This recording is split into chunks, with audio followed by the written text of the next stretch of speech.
Hey there, and welcome back to the Ingrain Workshop. I'm Rick. And a couple of months ago, we did a fence project here at the Ingrain Workshop, and we built a Kentucky 4-rail fence around the perimeter of our property. In doing so, we had a lot of offcuts and scrap wood left over from that fence project, along with some extra 4x4 posts. So I've decided to make some DIY hose reels out of the offcuts. So we're going to be making 7 hose reels today for various locations around the property. So let's get started.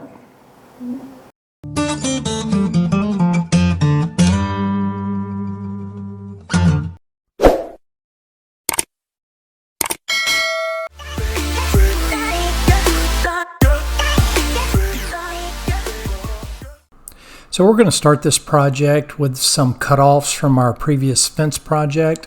These are 1" by 6" corral boards. The rough sawn and the actual dimensions are 1" by 6" wide. I'm going to have to take and run these through the planer on both sides and get those planed down to my project thickness, which is 3/4 of an inch. And I'm going to run each board through multiple passes until they are planed down to 3/4 of an inch. Since this lumber is scrap fence wood, it is chemically treated, it's pressure treated. So I am using a respirator the whole time I'm working with this lumber, and you want to definitely make sure that you protect your lungs whenever you're working with pressure treated or chemically treated lumber. Now that I've got the boards planed down to 3/4 of an inch, I'm going to jump over to the table saw, and I'm just going to rip off one edge. Again, these are rough sawn, so I'm just going to put a finished edge on one side of the board, and then I'm going to flip them around and put a finished edge on the other end of the board. Now with the boards completely milled up, I'm going to jump over to the miter saw and start ripping the pieces to the actual lengths. This is the back of the hose reel, and I'm going to rip those or cross cut those down to 16 inches. You can see my high-tech miter saw stop there, just a piece of wood and a clamp. And again, I'm building 7 of these at one time, so I'm going to repeat this process 7 times for the back of the hose reels, and then I'm going to adjust my high-tech stop there and start cutting out the fronts of the hose reels. Those are going to be cut at a 9" length, and then I'll do the same process for the 2 sides. The sides will be cut at 6 inches, and then the actual hose handle will be cut at 6 inches as well. And as you can see there, those are the 7 pieces for the back of the hose reel. Those were all ripped at 16 inches, and now I'm going to make the adjustment and move over and start cutting out the front of the hose reels. And then I'll repeat the process for the sides and the handle.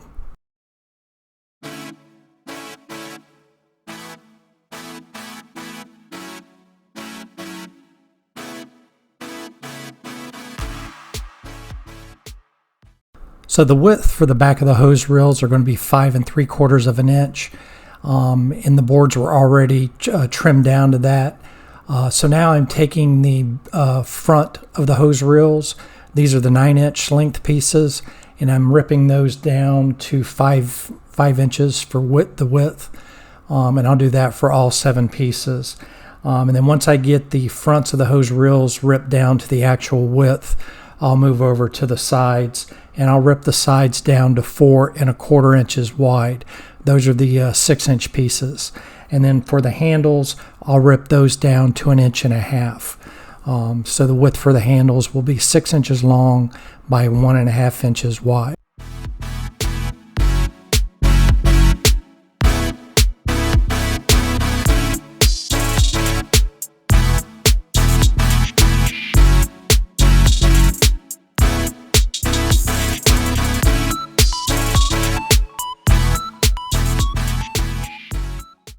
Here are the back pieces cut down to size. They're 5 3/4 inch wide by 16 inches long.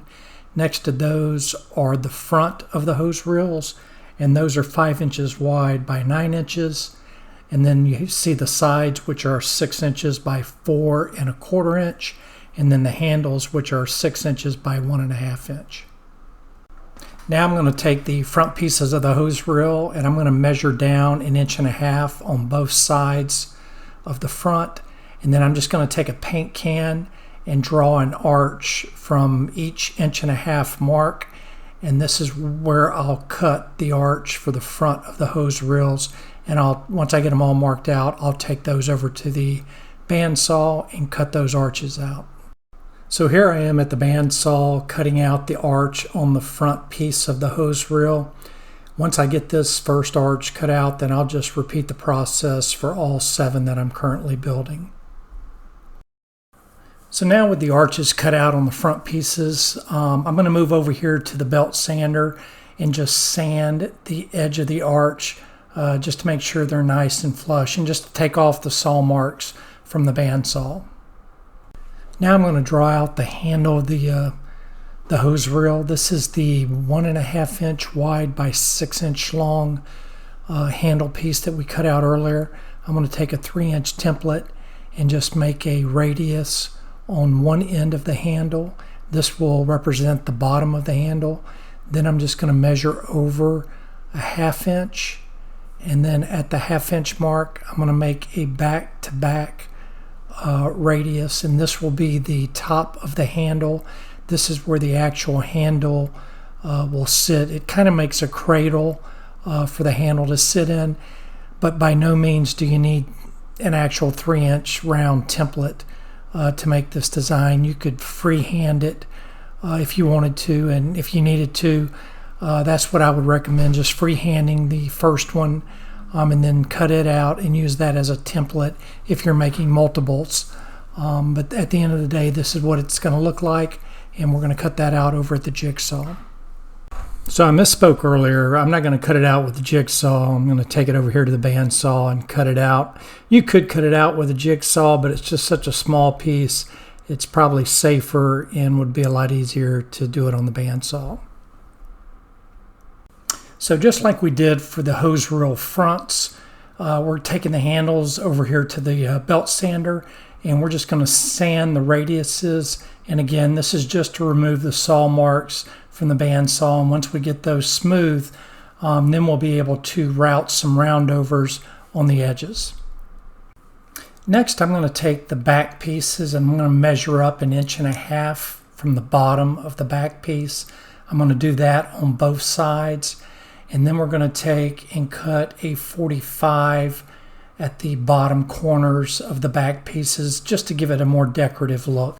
With the back pieces marked out, we're going to move over here to the miter saw and go ahead and start cutting 45-degree angles on the bottoms of the back pieces to give it that decorative look that we're looking for. Again, these 45s are just for decoration or to give it some aesthetic value. Have fun with it. You can use whatever design that you like and the most appealing that you want to use for your hose reels. Once I finish making these cuts on the back pieces, that's pretty much going to conclude the cutting of the project. So we've cut the 245s here on the back pieces. We've cut the arch on the front pieces, and then we've cut out the handles. On the side pieces, there's no cutting that we're going to have to do on those. So this pretty much concludes cutting out of all the pieces. And the next step will be to move over to the miter or to the router table and start routing some edges on all these pieces. So with a 1/4 inch round over bit here at the router table, I'm going to route an edge along the handle here. This is going to be the outside of the handle. I'm going to do it on both sides, so you've got round over edges on the outside of the handle. The back side of the handle will remain at 90 degrees because that's the side of the handle that's going to be glued up and screwed to the front of the hose reel. So with the round over bit still in the router, I'm going to take the side pieces and just route one round over edge at the top of the sides. Again, this is only going to be on one side of the side piece, and it's going to be at the top. This is where the hose is going to actually wrap around the reel, so you just want to soften that edge. So we're just going to put that one round over at the top edge of every side piece.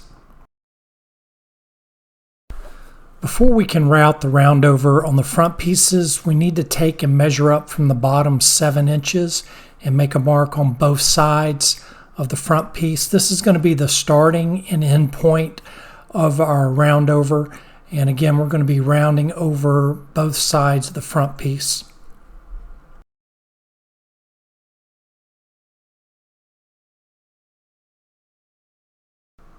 So with the start and end points marked out on the front, I can start routing the round over edge, and I'm going to route this edge on both sides of the front piece. Again, you can see the mark there where I started the round over, and then there's the mark on the other side of the front where I will end the round over, and then I'll flip the piece over and route the other side as well. Then I'll repeat that for all 7 fronts.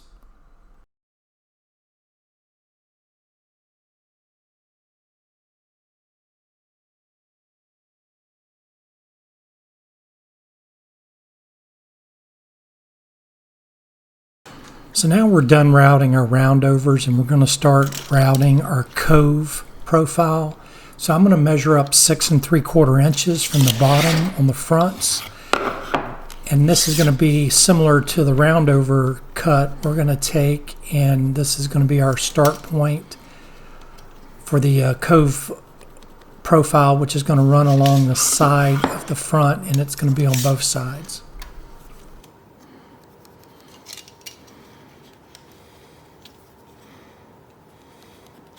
So now with the cove bit in the router, we're going to take and route the cove profile in the front, or on the front piece of the hose reel. And again, we're starting at that start point.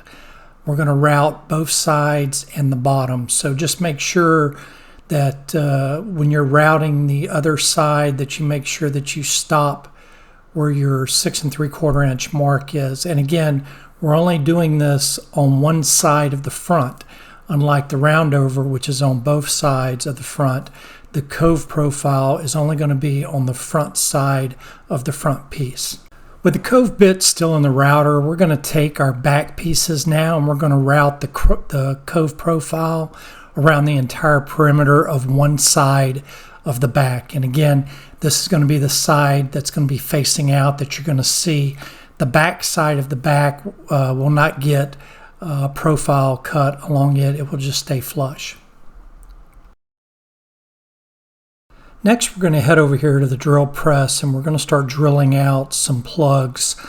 Again, I'm just using the same pressure-treated scrap wood that the rest of the project was built out of. And I'm going to go through here and just drill out some plugs, and then move over to the bandsaw and cut them out.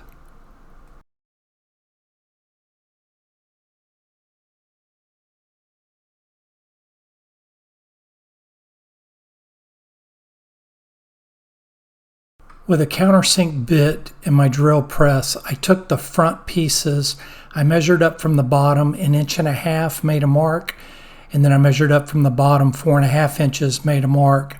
The holes are about 3/4 of an inch from the sides, and now I'm going to take and drill a total of 4 holes, 2 on each side. These will be screw holes that will hold the sides to the front of the hose reel.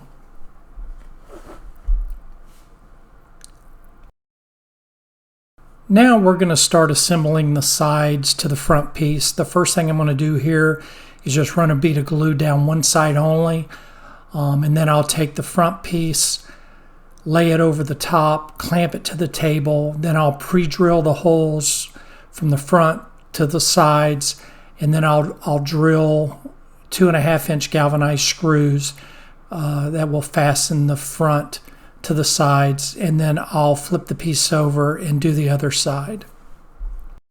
Then once both sides are glued up and screwed together, I'll just take a damp rag and just kind of clean up and wipe off all the excess glue, and that's pretty much the assembled piece with the sides and the front. Next, I'm going to take the plugs that we drilled out earlier and go ahead and start gluing those into the screw holes on the front of the hose reel. Now that the plugs are dry, I'm going to come back here and just flush cut the plugs with the front of the hose reel.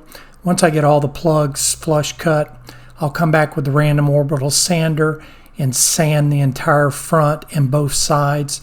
Then I'll come back and just hand sand the cove profile that we cut in earlier on the front of the hose reel.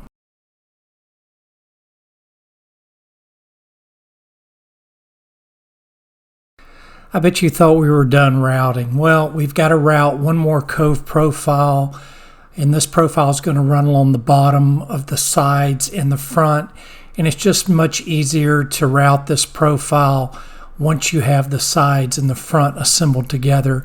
That way you can run them through all at one time and gives you a nice profile all the way around the hose reel. And again, this is just what I did. You really don't even have to cut a profile at all on the bottom edge. You could just leave it flush. Next, it's back over to the drill press where we're going to countersink 2 screw holes in the handles. This is so we can take and glue and fasten the handle to the front of the hose reel. Now I'm going to glue up the handle to the hose reel. I went ahead and marked the center of the front, and then I'm just going to take and use a square just to square it up down at the bottom, and just to make sure that the handle is square with the front of the unit.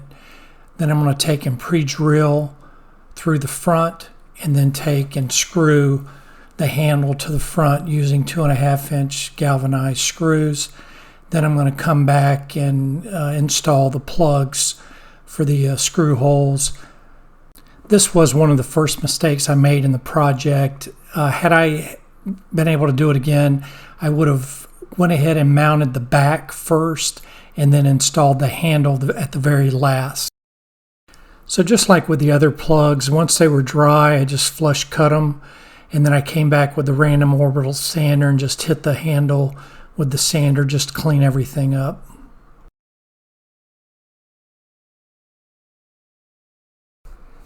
So now I'm going to lay out the holes for the back piece. I'm going to measure from the top of the back piece 8 inches and 12 inches and make a mark on both sides. Then from the sides of the boards, I'm going to measure in 3/4 of an inch and make a mark there. And that's where I'll drill the 4 holes on the back piece that will fasten the front and side to the back piece. I'm going to be using my EZen depth adjust countersink drill bit. I really like this countersink bit. It's adjustable. You don't need an Allen wrench or anything to adjust the depth of the countersink. You do need an Allen wrench to adjust the actual drill bit itself. I'll leave a link in the video description to Amazon where you can get this drill bit. I highly recommend it. So with the holes in the back now pre-drilled and countersunk, we can take and glue up the front and sides to the back of the hose reel. And again, like I said earlier, it would have been easier for this glue up process and clamping if I had held off on installing the handle, but I was still able to clamp it down and get the glue up done and get it screwed to the back with no problem.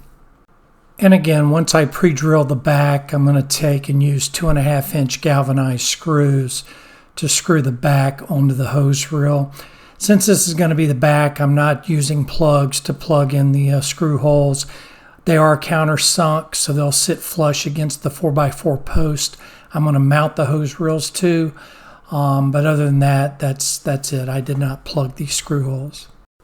Next, I'm going to drill and countersink 2 holes along the top of the back and 1 hole at the bottom.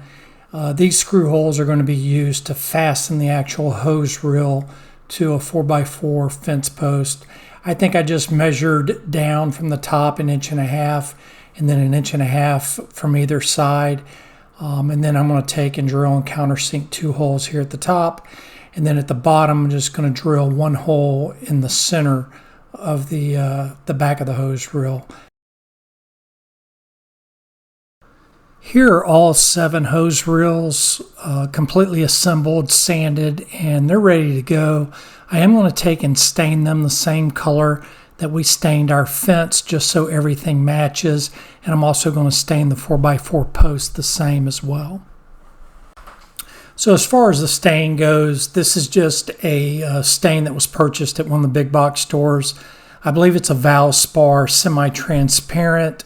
The actual name of the stain, I believe, was Napa Wine. Since it's a Valspar stain, it was probably purchased at Lowe's. But I think this is going to turn out great because this will match our fence. And again, I knew that we were going to be doing this out of the scrap wood left over from the fence project. So aesthetically, I think everything's going to tie in together fairly well. So when we did our fence project, I knew I was going to install these hose reels out of just scrap wood left over. So I went ahead and ordered some extra 4x4 fence posts for this particular project as well. So I used my auger and went ahead and set the fence post in concrete. Once it's set up, I came back here and went ahead and just clamped the hose reel to the fence post. And then here I'm just pre-drilling the 2 holes at the top and then the one here at the bottom. And then I'm going to take some 3.5-inch exterior screws and screw the actual fence reel to the fence post. I might come back at a later date and put a fence cap, post cap on top of the post, just to keep it somewhat weatherproof and to keep the post from rotting. I did that to the fence post, and I'll probably do the same thing to the hose reel post, just to keep everything similar.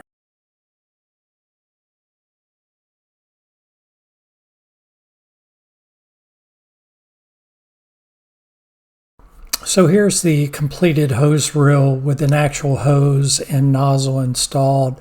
I really like the look, and I like the fact that it really matches the fence that we just installed. So everything really ties in together. And the fact that it's made out of scrap wood and it basically didn't cost anything is a plus as well.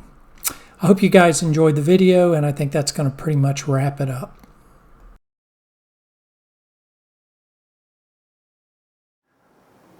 Well, that's going to wrap up this video. I went ahead and installed 7 hose reels at various locations around the property. I know I only showed you one in the video. I hope this video helps you out in your project. I hope it gives you some ideas on how you can come up with your own DIY hose reel. If it did, please leave it a like, and I'd really appreciate it if you'd smash that subscribe button and ring that notification bell. It really helps support the channel. I'll also leave a link in the video description below to all the equipment and material that we used on this project, and that's another way that you can really support the channel for free by clicking on the affiliate links. Again, this is Rick with the Ingrain Workshop. We'll see you next time, and have a wonderful day.